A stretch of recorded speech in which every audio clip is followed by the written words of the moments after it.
రవి ప్రకాష్ సిలికానాంధ్ర ఆసుపత్రి Kuchipudi super speciality వైద్య సేవలు పూర్తిగా ఉచితం. ముఖ్యమంత్రి వర్యులు శ్రీ వైఎస్ జగన్మోహన్ రెడ్డి గారి మేమంతా సిద్ధం బస్సు యాత్ర తూర్పుగోదావరి జిల్లాలో రాజమండ్రి రూరల్, రాజమండ్రి పట్టణం రోడ్ షోని నిర్వహించడానికి ఒక రూట్ మ్యాప్ని రిలీజ్ చేశారు. రావులపాలెంలో ఈతకోటలో బయలుదేరిన తర్వాత రావులపాలెంలో కార్యక్రమాలు చూసుకున్న అనంతరం పొట్టిలంక చేరుకుంటారు.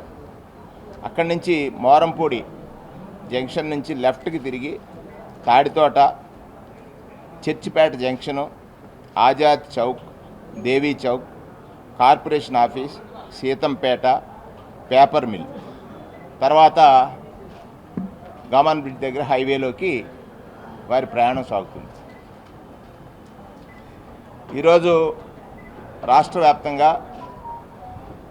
జగన్మోహన్ రెడ్డి గారి పర్యటనలు ఎక్కడ చూసినా జన ప్రభంజనం, జన సంద్రంగా కనపడతా ఉన్నాయి. తూర్పుగోదావరి జిల్లా వాసులకు ఒక ప్రత్యేకత ఉంది.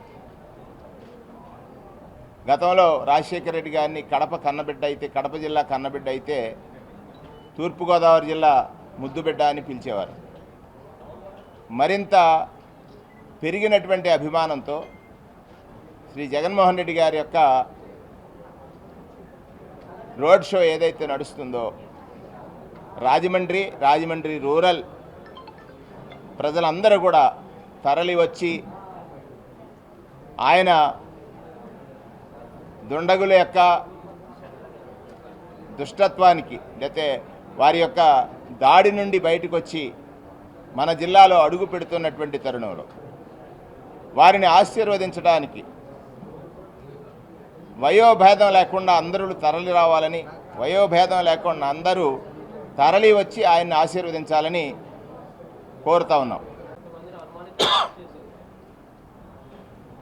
ఇన్వెస్టిగేషన్ సాగుతుంది.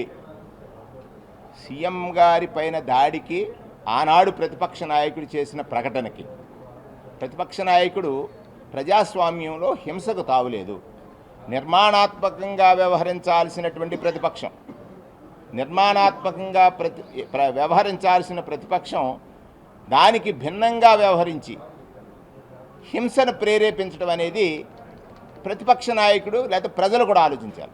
ప్రతిపక్ష నాయుడు ఆలోచించట్లేదు, ఎందుకు ఫ్రస్ట్రేషన్లో ఉన్నాడు ఆయన. సో ప్రజలు ఆలోచించాలి. అంటే విజయం లభించకపోతే హింసను ప్రేరేపిస్తారా? ప్రజాస్వామ్యంలో దానికి తావులేదు కదా.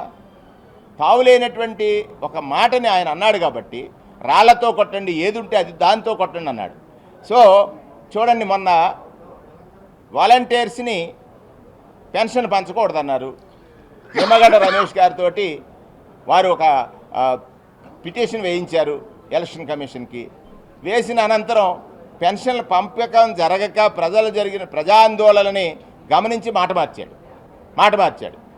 అదే రీతిలో జగన్మోహన్ రెడ్డి గారి పైన రాళ్లదాడి చేయమని ప్రేరేపించినటువంటి చంద్రబాబు నాయుడు కానీ, ఆయనకు ఒత్తాసు పలికేటువంటి నాయకులు కానీ చేసిన దానికి మరుసటి రోజే నా మీద కూడా రాళ్ళేశారు, నా మీద కూడా దాడి చేశారు అని కొన్ని ప్రకటనలు వచ్చాయి. అది ఒక డ్రామా. అంటే ఎలాగా చేసిన తప్పు నుండి ఎలా వాళ్ళు ఎస్కేప్ కావాలి అనేటువంటి ఆలోచన వాళ్ళు చేస్తూ ఉన్నారు. చూడండి, పవన్ కళ్యాణ్ గారు ఊగిపోయారు ఏకంగా. ఏదో గులకరాడు తగిలితే రాష్ట్రానికి గాయం తగిలిందా అని మాట్లాడాడు. దానిలో పెద్ద అబద్ధాన్ని మళ్ళీ ఈ రాష్ట్రం యొక్క బ్రాండ్ ఇమేజ్ని పాడు చేయాలనేటువంటి ఒక ఆలోచనతో యువకుల మీద వాలంటీర్స్ మీద, మహిళల మీద రకరకాలైనటువంటి కామెంట్స్ చేశారు. ఇది ప్రజాస్వామ్యవాదులందరూ కూడా తీవ్రంగా ఖండించాల్సింది, ఆలోచించాల్సింది.